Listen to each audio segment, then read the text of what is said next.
ہمیں یہ خبر ہی نہیں. اور میں اس دور میں تقریریں کر رہا ہوں جہاں سوتوں کو جگانا نہیں پڑتا، جاگتوں کو جگانا پڑتا ہے. سیانے لوگوں کو سمجھانا ہمارے ذمہ لگ گیا. کیا کریں؟ اس قوم کو سکھانا پڑتا ہے جسے پتہ سارا ہے، لیکن جان بوجھ کے آنکھیں ہماری بند ہیں. یہ مولوی کو بات کرتا تو لوگ کہتے دیکھو مولوی گالی دیتا ہے، لیکن اگر قائد اعظم محمد علی جناح کہے کہ اسرائیل امریکہ کی ناجائز اولاد ہے تو پھر تو تمہیں ہضم کر لینا چاہیے نا. پھر تو لبرل کو بھی ہضم ہونا چاہیے نا کہ قائد اعظم نے کہا ہے. اور اس ناجائز بچے کو تم نے اتنی طاقتیں دے دی کہ وہ مسلمانوں کے قبلہ اول میں نماز پڑھنے والوں کو بھی نہ بخشے. کہاں گئی تمہاری وہ انسانی حقوق کی بڑی بڑی تنظیمیں؟ کدھر گئی؟ اور میرا پاکستانی میڈیا سے بھی سوال ہے. چند دن پہلے سیالکوٹ میں ایک واقعہ ہوا، ناانصافی ہو گئی جی، ناانصافی ہو گئی جی ایک بی بی کے ساتھ. ہر بندے نے شور مچایا، بڑے بڑے طوفان اٹھتے ہیں. کیوں ہوا جی، کیوں ہوا؟ تو مسجد اقصیٰ کی توہین ہو گئی تو پھر طوفان کیوں نہیں اٹھا؟ ٹاک شو کیوں نہیں ہوئے؟ بحثیں کیوں نہیں ہوئی؟ میں اس موم بتی مافیا کا کیا کروں؟ ان لبرل لوگوں کا کیا کروں؟ ان کے سپورٹروں ووٹروں کا کیا کروں؟ ان سیاسی جماعتوں کے کارکنوں کو کیا نام دوں کہ جو ان فضول بحثوں میں تو وقت ضائع کرتے ہیں، اور وہ مسجد اقصیٰ جس کے بارے میں میرے نبی پاک صلی اللہ علیہ وسلم سے ایک صحابیہ نے پوچھا تھا، یا رسول اللہ مسجد اقصیٰ میں نماز پڑھنا کتنا کو بہتر ہے باقی نمازوں کے مقابلے میں؟ تو حضور نے فرمایا 1000 گنا بہتر ہے. بی بی عرض کرنے لگی سونیا میں جا تو نہیں سکتی، دل بڑا کرتا ہے. تو حضور نے فرمایا جا نہیں سکتی تو وہاں تیل ہی بھجوا دے. جس میں حاضری لگوانے کی حضور بات کریں جس مسجد میں. اور نبی پاک علیہ السلام نے فرمایا خاص کر کے سفر کرنا ہوا تو 3 مسجدوں کے لیے کرنا، ایک مسجد حرام بیت اللہ کے لیے، ایک مسجد نبوی کے لیے، اور تیسرا مسجد اقصیٰ کے لیے. بیت المقدس مسجد اقصیٰ معمولی جگہ نہیں. حضور نے فرمایا 3 سفر کرو تو سمجھنا ہم عبادت کر رہے ہیں. کون کون سے؟ فرمایا اگر بیت اللہ جاؤ تو عبادت سمجھ کے جانا، مسجد نبوی کی طرف جاؤ تو عبادت ہے، اور مسجد اقصیٰ کی طرف جاؤ تو یہ بھی عبادت ہے. اور فرمایا مسجد اقصیٰ میں جس نے ایک نماز پڑھی اسے 25,000 نمازوں کا ثواب ملے گا. اور میرے رسول پاک نے یہ وہ مسجد ہے جس کے ساتھ معراج شریف جڑا ہوا ہے. قرآن پاک نے کہا کہ اس مسجد میں سبحان اللہ اسریٰ بعبدہ لیلا من المسجد الحرام الی المسجد الاقصیٰ. مسلمانوں قرآن کہتا ہے کہ تمہارے معراج کی شان رسول پاک کی مسجد اقصیٰ سے جڑی ہے. جس محبوب کو رب معراج کرائے تو مسجد اقصیٰ میں لا کے کرائے. وہ جگہ معمولی جگہ ہے، وہ معمولی جگہ ہے.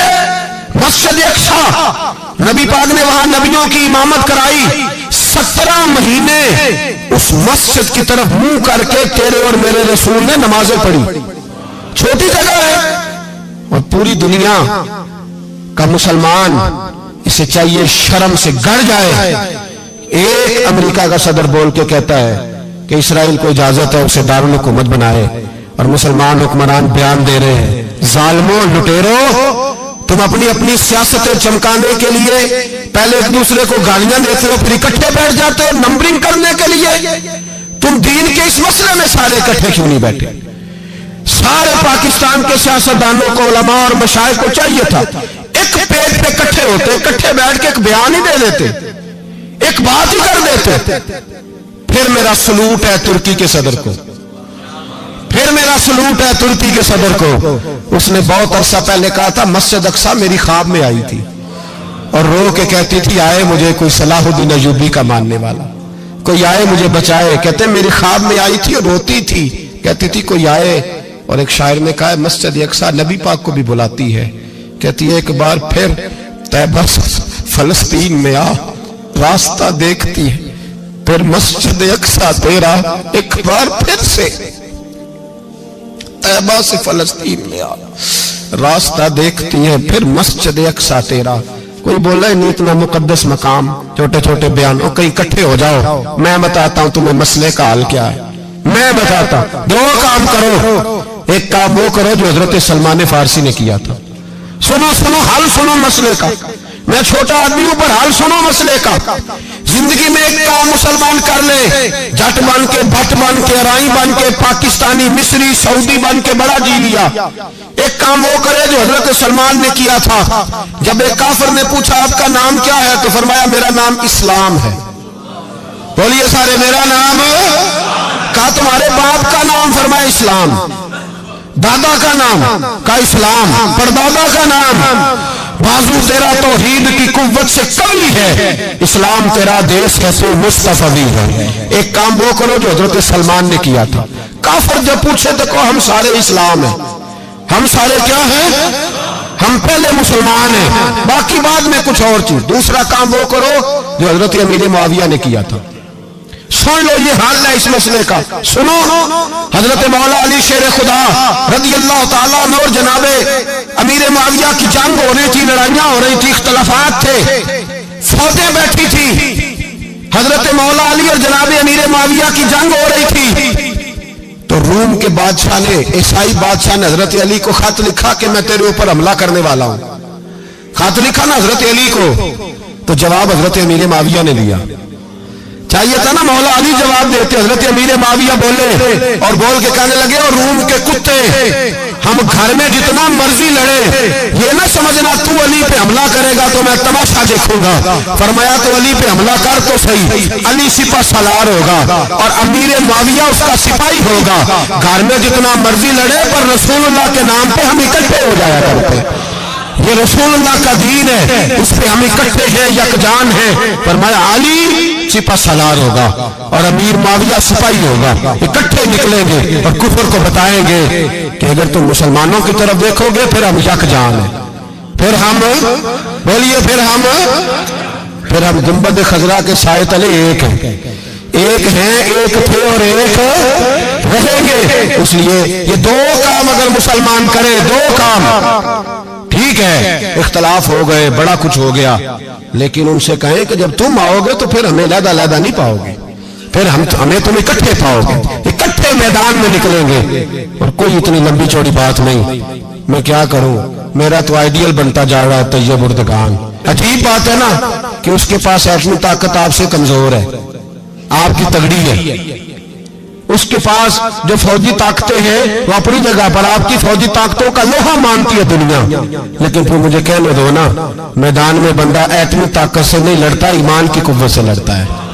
اور بول اٹھا ہے نا، کیا کر لیا اس نے اپنی پارلیمنٹ سے خطاب کیا ہے، مطالبہ ہے، علماء سے گزارش ہے، مشائخ سے گزارش ہے، ہر مکتبہ فکر کے آدمی سے گزارش ہے، علماء اور سیاستدانوں سے اپیل ہے کہ پارلیمنٹ کا مشترکہ اجلاس بلائیں، مشترکہ، اس میں ہر سیاسی جماعت کا لیڈر بیٹھے اور اکٹھے بیٹھ کے ان کو یہ میسج دیں کہ بازو تیرا توحید کی قوت سے قوی ہے، اسلام تیرا دیس ہے تو مصطفی، اور ان کو بتائیں کہ ہزاروں قومیں وجود میں آئیں، دہر میں خشک و تر کے رشتے سے ہم نے بنیاد دوستی رکھی، یاد خیر البشر کے رشتے سے۔ مسلمان ہی نہیں ہوتا۔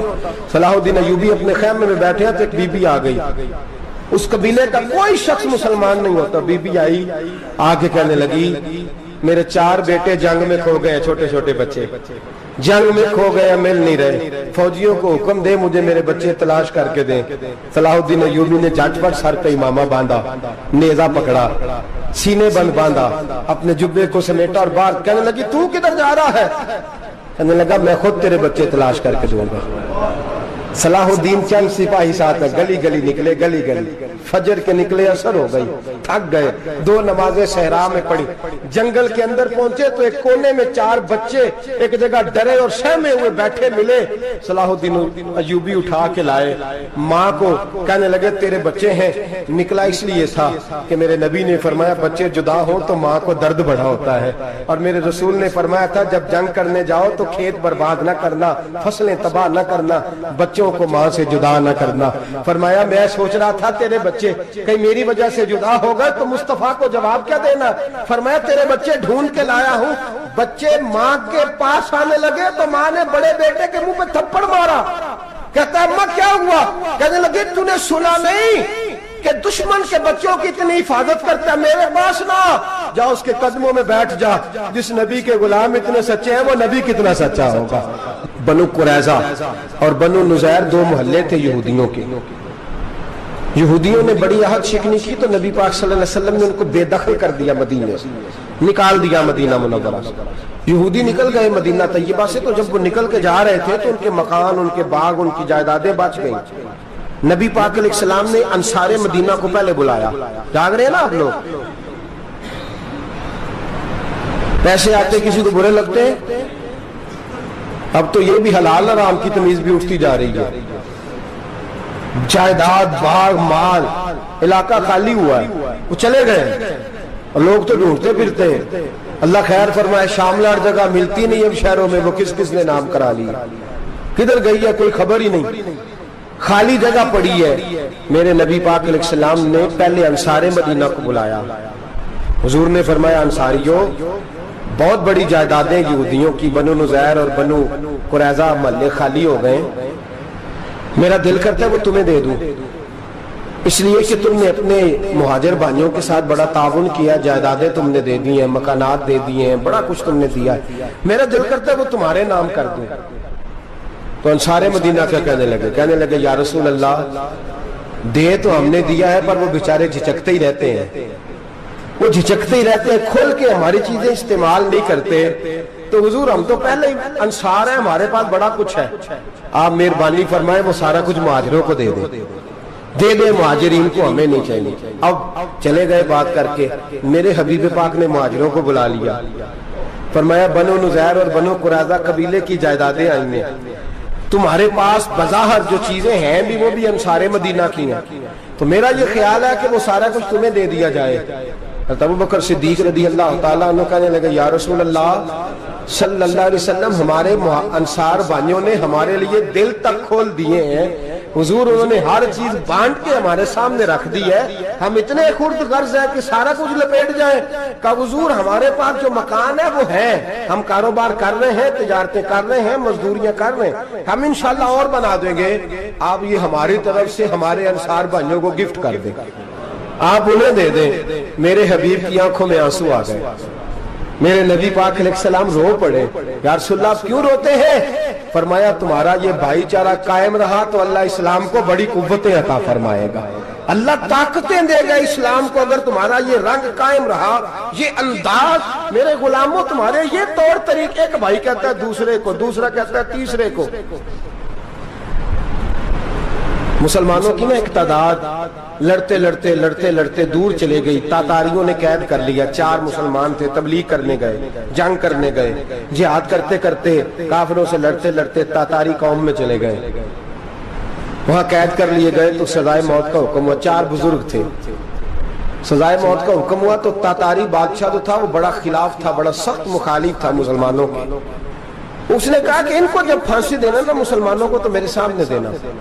اب 4 عالم ہیں، 4 صوفی ہیں، سفید داڑیاں، سر پہ امامے، پھانسی کا وقت آیا تو جو پھانسی گھاٹ ہے وہ ایک ہے، چاروں کو کٹھے پھانسی نہیں ہو سکتی، ایک کو کہا کہ ایک ایک کر کے ان کو پھانسی دو۔ جب پھانسی کا وقت آیا نا تو جو سب سے پیچھے صوفی تھے وہ دوڑ کے آگے آئے، کہنے لگے بادشاہ پہلی باری میری لگا، پہلی۔ اب بادشاہ نے کہا ٹھیک ہے اسے لٹکا دو، وہ قریب آئے تو دوسرے دوڑ آئے، کہنے لگے نہیں نہیں پہلی باری میں نے زیادہ کافر قتل کیے، میرا بڑا جرم ہے، مجھے پہلے سزا دو۔ ان کو پھانسی دینے لگے تو تیسرے آ گئے، کہنے لگے نہیں یہ تو میرا قتل کرتا تھا، رستے میں بتایا کرتا تھا، ڈھونڈ کے میں بتلاتا تھا کہ یہاں زیادہ تعداد ہے، مجھے پہلے پھانسی دو۔ تیسرے کے ساتھ بات ہو رہی تھی تو چوتھا دوڑا آیا، کہنے لگا یہ رستے بتاتا تھا، یہ تبلیغ کرتا تھا، یہ سارا کچھ کرتا تھا، لیکن کہا یہ کہتے تھے چلو واپس چلتے ہیں، میں جانے نہیں دیتا تھا، میں کہتا تھا اور کافر مارنے اور علاقے فتح کرنے، میرا جرم بڑا ہے، مجھے پہلے پھانسی دو۔ بادشاہ کہنے لگا مجھے 35 سال ہو گئے حکومت کرتے، بڑی دنیا کو پھانسی دی ہے، لوگ تو ایک دوسرے کو دھکے دیتے ہیں کہ پہلے تو جا پہلے تو جا، اور تم کیسی قوم ہو کہ ایک دوسرے پہ قربان ہو رہے ہو؟ کہنے لگا تم ایک باپ کی اولاد ہو، جاگ رہے ہیں آپ لوگ؟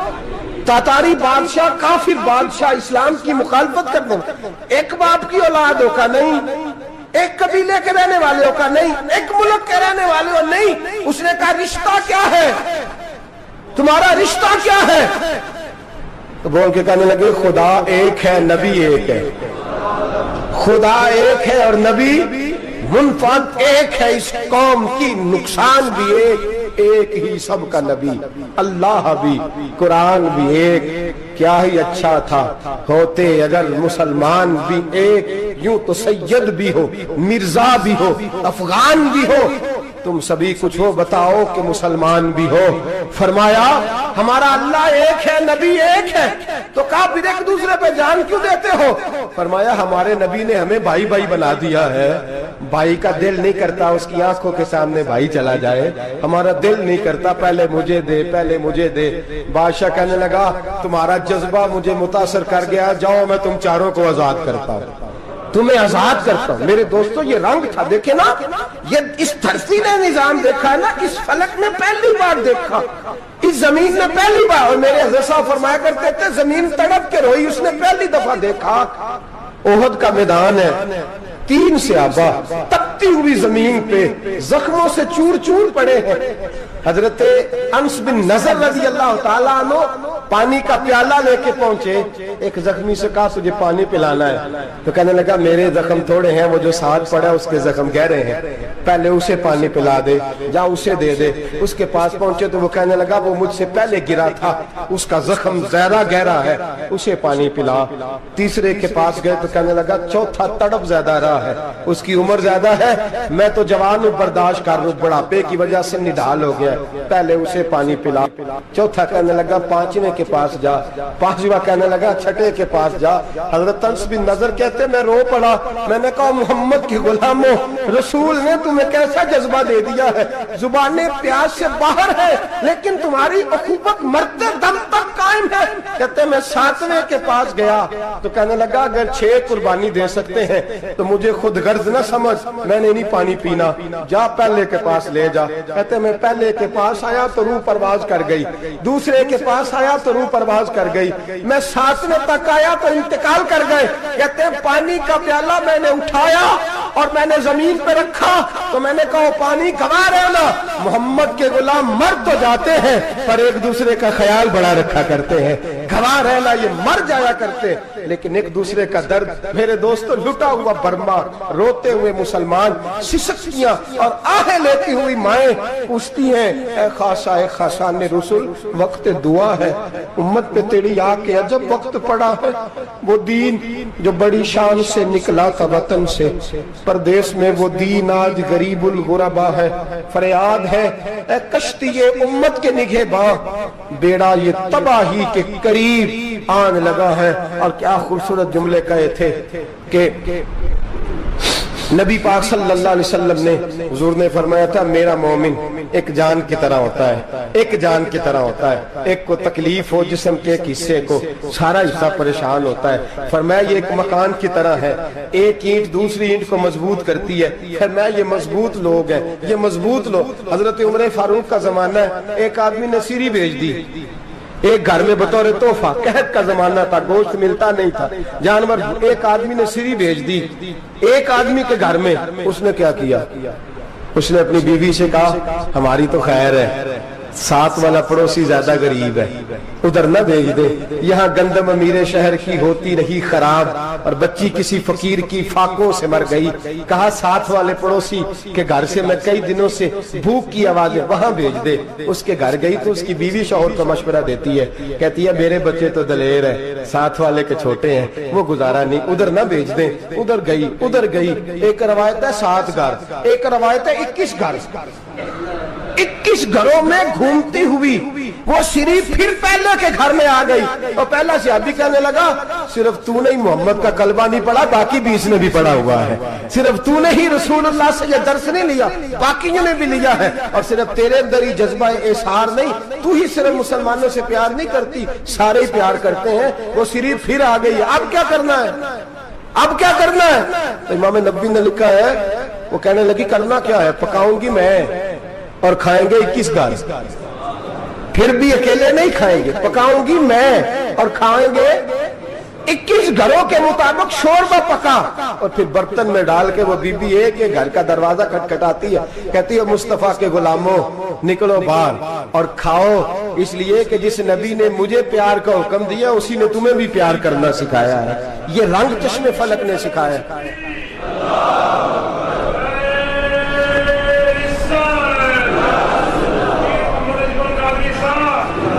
آپ کی بڑی مہربانی, زندہ باد وہی ہے جس کو اللہ رسول زندہ باد فرمائے, بڑی مہربانی, اللہ جزا دے. عرض یہ کرنے جا رہا تھا کہ رسول کریم صلی اللہ علیہ وسلم نے یہ پیغام دیا امت کو. فرمایا کہ دیکھیں نا کتنے بڑے لفظ ہیں. یہ نہیں فرمایا دوزخ میں جائے گا, یہ نہیں فرمایا کہ اسے جہنم کی سزا ملے گی. میرے نبی نے فرمایا میں اسے مومن مانتا ہی نہیں, میں اسے مسلمان اپنا مانتا ہی نہیں. حضور کسے؟ فرمایا جو پیٹ بھر کے کھاتا ہے اور اس کا ہمسایہ بھوکا سو جاتا ہے. میں مومن ہی نہیں مانتا. سزا تو تب ملے گی نا کہ جب میں کسی سزا کا اعلان کروں. میں مانتا ہی نہیں, وہ میرا ہے ہی نہیں, خود پیٹ بھر کے کھا رہا ہے, ہمسایہ اس کا بھوکا. میں نہیں مانتا انما المؤمنون اخوہ, مومن بھائی بھائی, میں مانتا ہی نہیں اسے. اور میرے حبیب پاک اتنے بڑے لفظ حدیث میں اور کہیں نہیں ملیں گے آپ کو, اتنے بڑے جملے کہیں نہیں ملیں گے. میرے نبی پاک نے فرمایا اللہ کہے گا قیامت کے دن, کون؟ اتنے بڑے لفظ حدیثوں میں ملتے نہیں جتنے یہ ہیں. حضور نے فرمایا رب فرمائے گا بندے سے کہ میں تیرے پڑوس میں بھوکا تھا, تو نے مجھے روٹی کیوں نہیں کھلائی؟ کون کہہ رہا ہے؟ اللہ کہہ, میں بھوکا تھا تو نے روٹی نہیں دی, میں ننگا تھا تو نے کپڑا نہیں دیا, میں پیاسا تھا تو نے پانی نہیں پلایا, میں بیمار تھا تو تیمارداری. یا اللہ نہ تو کھاتا ہے, نہ پیتا ہے, نہ کپڑا پہنتا ہے, نہ تو بیمار ہوتا ہے. لا تاخذہ سنۃ ولا نوم, تجھے بیماری آتی نہیں, اونگ نیند نہیں آتی. میرے مالک تو میرے پڑوس میں تھا. تو حضور فرماتے ہیں رب فرمائے گا وہ جو بندہ تیرے پڑوس میں بھوکا تھا تو بندہ تو میرا ہی تھا نا, وہ جو بندہ تیرے پڑوس میں ننگا تھا تو بندہ تو میرا ہی تھا نا, وہ جو تیرے پڑوس میں پیاسا تڑپتا رہا تو وہ میرا ہی بندہ تھا. تو دوائی لینے جائے تو بڑے اسپتال میں اور اس بیچارے کو 20 روپے پرچی کے بھی میسر نہ آئے تو میرا ہی بندہ تھا. میرے دوست خیال کر اور یاد رکھ, یہ جو ہمسائے ممالک میں ظلم ہوتے ہیں, زیادتیاں ہوتی ہیں. ہمارے گھر کا پنکھا اچھا چلتا ہے, ہم جلوس اس وقت نکالتے ہیں جب ہماری لائٹ بند ہوتی ہے. ہم جلوس اس وقت نکالتے ہیں جب ہمارا SHO ہمیں تنگ کرتا ہے. ہم اس وقت درد محسوس کرتے ہیں جب ہمارے گھر تک آگ آ جاتی ہے. یہ جو باہر آگ جل رہی ہے یہ تیرے گھر بھی آ سکتی ہے. یہ جو باہر فساد ہو رہا ہے یہ تیرے دروازے تک آ سکتا ہے. میرے رسول پاک نے ایک جان, مسلمان کو ایک جان قرار دیا. مجھے بتائیے انگلی کو کٹ لگ جائے, مسلمان ایک جان ہے نا, انگلی کو لگ جائے کٹ, دماغ کہتا ہے میں نے نہیں سوچنا اس کے بارے میں, میں نے اس کے درد کو محسوس ہی نہیں کرنا. انگلی کی درد ہے, انگلی جانے, اس کا کام جانے. ایسے ہی ہوتا ہے نا. بولے پیروں سے کہتے ہیں, انگلی کہتی ہے چل ڈاکٹر کے پاس, پیر کہتے ہیں نہیں میں نے نہیں جانا, انگلی کا کام ہے انگلی جائے. ایسے ہی ہے نا. دل سے کہتے ہیں تو تڑپ تھوڑا سا, انگلی کو درد ہے, کہتے میں کو تڑپوں, انگلی کا ماما, انگلی جانے, اس کا کام جانے. ٹیلی فون کرنا ہے, ڈاکٹر صاحب کا پتہ کرنا ہے, تو کان کہتے ہیں میں نے نہیں بات سننی ڈاکٹر صاحب کی, زبان کہتی ہے میں نے نہیں بولنا, انگلی جانے. ایسا ہوتا ہے. پیر احتجاج کرتے کہ میں نے ڈاکٹر کے پاس, میں کچھ چکر کھاتا پھروں ڈاکٹر کی دکان کی, انگلی کو درد ہے انگلی جانے. ایسا ہوتا ہے بھئی. میرے رسول پاک نے فرمایا مسلمان ایک جان ہے. تو درد برما کے مسلمانوں کو ہو رہا ہے تو پاکستانی کہہ رہے ہیں کوئی بات نہیں, وہ جانے, ان کا کام جانے. ایک جان ہے نا, درد ہونا چاہیے, تکلیف ہونا چاہیے. پھٹے پہ باتیں ہوتی ہیں اس موضوع پہ, اسمبلی پہ گفتگو ہوئی ہے اس موضوع پہ, آپ کی صوبائی اسمبلیاں اس موضوع پہ بولی ہیں, آپ کے کونسل اس موضوع پہ بولے. ہم تو اپنی اپنی سیاستیں, اپنے اپنے تماشے, اپنے اپنے چکروں میں لگے ہوئے. وہ دریا کے اندر سسکتے مسلمان, بنگالی کہتے ہیں ہمارے نہیں, برمی کہتے ہیں ہمارے نہیں, پاکستانی کہتے ہیں ہمارے نہیں, ترکی کہتے ہیں وہ کس کے ہیں, وہ کس کے ہیں؟ وہ اللہ کے بندے ہیں, محمد عربی کے غلام ہیں صلی اللہ علیہ وسلم. لیکن میرے دوستو کیا ہمیں کیا غرض ہے, وہ جانے, ان کا کام جانے. یہ جب تیرے پیروں تک آگ آئے گی پھر تجھے پتہ چلے گا یہ بڑی سخت آگ ہے. آج جس کافر نے برما پر عرصہ دراز تنگ کیا ہے, مسلمان تھوڑے تھوڑے مفاد لینے کی خاطر نا, بنو عباس اور بنو امیہ کی جنگ چل رہی تھی. بنو عباس جو تھے وہ غالب آ گئے, بنو امیہ جو تھے ان کی حکومت ختم ہو گئی. تو عیسائیوں نے بنو امیہ سے کہا کہ ہم تمہارے ساتھ تعاون کرتے ہیں, ہم تمہارے ساتھ تعاون کرتے ہیں اور بنو عباس پہ غلبہ پا کے تمہیں حکومت دلاتے ہیں. بنو امیہ بڑی جدوجہد کر رہے تھے بادشاہی کے لیے, لیکن انہوں نے کہا کہ ہم لڑ رہے ہیں, کوشش کر رہے ہیں, لیکن ہمیں کسی کافر کی مدد کی ضرورت نہیں. ہم جتنا مرضی لڑیں لیکن کافروں کے ہاتھوں بنو عباس کو مروانے کو ہم تیار نہیں ہیں.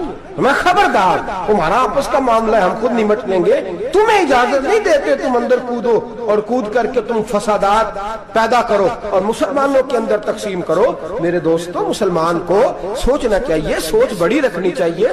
گھر کی جنگ سے نکل آ, اب بہو ساس کے جھگڑے سے باہر آ جا, اب محلے کی سیاست چھوڑ کے باہر کا سوچ. اب اسلام کو تیری حاجت ہے.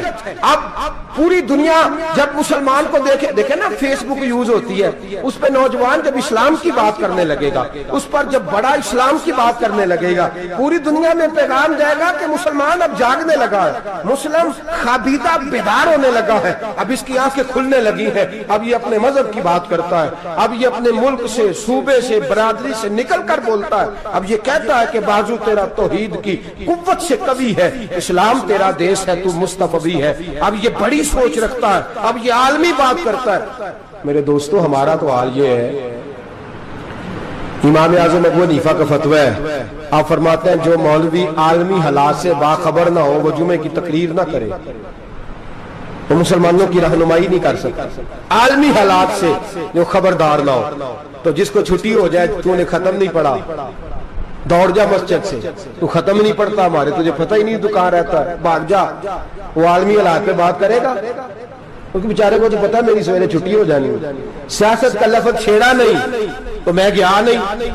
یاد رکھے, وہ جو بیداری ہے, وہ جو اعلیٰ ظرفی ہے, وہ جو بڑی سوچ ہے, وہ جو ملت کی سوچ ہے, وہ جو قومیت کی سوچ ہے, وہ جو آگے بڑھنے کا زاویہ ہے, وہ تو اندر. اقبال کہتا ہے گلا تو گھونٹ دیا اہل مدرسہ نے تیرا, گلا تو گھونٹ دیا اہل مدرسہ نے تیرا, تجھے تو مدرسے والوں نے پلیٹ پکڑا دیا ہے کہ جا سویرے لنگر کٹھا کر کے لا اور دوپہر کو روٹیاں مانگ کے لا, اور دیکھ آج مرا کون ہے, ختم کس کا پڑھنا ہے. تو گلا تو گھونٹ دیا اہل مدرسہ نے تیرا, اب کہاں سے آئے گی صدا لا الہ الا اللہ. تو گھونٹ دیا تیرا گلا, تو کیسے بڑی بات کرے گا؟ بڑی بات کے لیے بڑی سوچ چاہیے, بڑی تگودو چاہیے, بڑی کوشش چاہیے, بڑا حوصلہ چاہیے. مسلمان چھوٹی چھوٹی لڑائی میں, چھوٹی چھوٹی جنگ میں, ایک دکاندار دوسرے دکاندار سے لڑ رہا ہے, گلی والا دوسری گلی والی سے لڑ رہا ہے, محلے والا محلوں پہ اعتراض. ایک شہر میں رہنے والے میں نے دوسرے محلے پہ اعتراض کرتے دیکھے. یقین کریں, ایک شہر میں رہنے والے, علاقے میں بسنے والے کہتے ہیں بھائی توبہ ہے اس محلے تو اللہ ہی بچائے. لا حول ولا قوت. وہ جو تقسیم در تقسیم کی سوچ ہے, اس نے چھوٹے چھوٹے ٹکڑوں میں مسلمانوں کو بانٹ دیا ہے. چھوٹی چھوٹی تقسیم ہے, چھوٹا چھوٹا ہمارا مزاج ہے, چھوٹی سوچ ہے. بڑی سوچ کی بات سنیے. صلاح الدین ایوبی, جاگ رہے ہیں نا آپ لوگ, تو آخنا حضرت صاحب ایڈی وڈی گل چھیڑ چھڑی ہے, یہ مطلب ہی کون نہیں, کنے برما جانا ہے تو کنے مدد کرنی ہے. میں تو بھائی فریضہ سر انجام دے رہا ہوں. میرے نبی نے فرمایا برائی کو یا ہاتھ سے بدل, ہاتھ سے نہیں بدل سکتا تو زبان سے تو بولنا. تو میں معذور ہوں, کمزور آدمی ہوں, ہاتھ سے بدلنے کی طاقت نہیں رکھتا, تو دوسرے درجے پہ تو مجھے عمل کرنے دو نا. اثر کرے نہ کرے سن تو لے میری فریاد, نہیں ہے داد کا طالب یہ بندہ آزاد. رونے تو دو, تڑپنے تو دو, آہیں تو بہانے دو, سسکیاں تو لینے دو, مار کھائیے تو تڑپنے تو دو. وہ قرآن پاک, برما میں پابندی لگی ہے تو میں یہاں سوچنے لگا ہوں کہ وہاں تو پابندی لگی ہے, یہاں پہلے لوگ کوئی نہیں پڑھتی. معاذ اللہ تعالیٰ حالات دن پہ دن مسلمانوں کے لیے ایک ایک کر کے. افغانستان میں جو آگ لگی تھی, پھر وہ عراق میں بھی لگی, پھر وہ لیبیا میں بھی لگی, پھر وہ مصر میں بھی لگی, پھر وہ یمن میں بھی لگی, سعودی عرب میں دھماکے ہوئے. میرا دل تڑپا ہے, مجھے پریشانی ہوئی. میں بچے پاس تھے, میں بڑا ڈسٹرب ہوا. میں نے کہا یار یہ ہمارا سب کا اجماعی عقیدت کا مرکز ہے. ہم کم از کم 1000 اختلاف کے باوجود کہا کرتے تھے کہ عرب میں امن ہے یار, وہاں سکون ہے, وہاں دکانیں کھلی چھوڑ کے لوگ چلے جاتے ہیں. وہاں بھی فساد ہونے لگا, وہاں بھی آگ بڑھ گئی ہے. لیکن ہم صرف چھوٹی چھوٹی کر کے جب آگ بجھانے کی کوشش کریں گے, اس وقت آگ نہیں بجھے گی. جب ہر آدمی اپنے پیالے میں پانی لے کے آئے گا, ہر شخص اپنے گھر کی نل چلائے گا, ہر شخص نلکا چلائے گا اور پانی نکال کے یہ آگ بجھائے گا, تب یہ آگ بجھے گی. ہر آدمی کو کردار, سوچ بڑی کریں, نظریہ بڑا کریں, ملت کی بات کریں, مسلمان ہو کے سوچیں, مسلمان ہو کے سوچیں. خدا را نکلیں یہ گھر کے جھگڑوں سے, تھوڑی دیر کے لیے اپنے آپ کو بڑا کریں, بڑی سوچ آپ بنائیں. جب دوستیاں لگائیں, یارانے لگائیں, پھر چھوٹے موٹے حساب سے بچیں. بابا بلے شاہ صاحب فرماتے, کورے ورک کتاب نہیں ہوندے, ਕੋਰੇ ਵਰਗ ਕਿਤਾਬ ਨਹੀਂ ਹੁੰਦੇ, ਪੱਥਰ ਦਿਲ ਗੁਲਾਬ ਨਹੀਂ ਹੁੰਦੇ। ਉਹ ਬੁੱਲਿਆ ਯਾਰੀ ਸੋਚ ਕੇ ਲਾਈ, ਯਾਰਾਂ ਨਾਲ ਹਿਸਾਬ ਨਹੀਂ ਹੁੰਦੇ।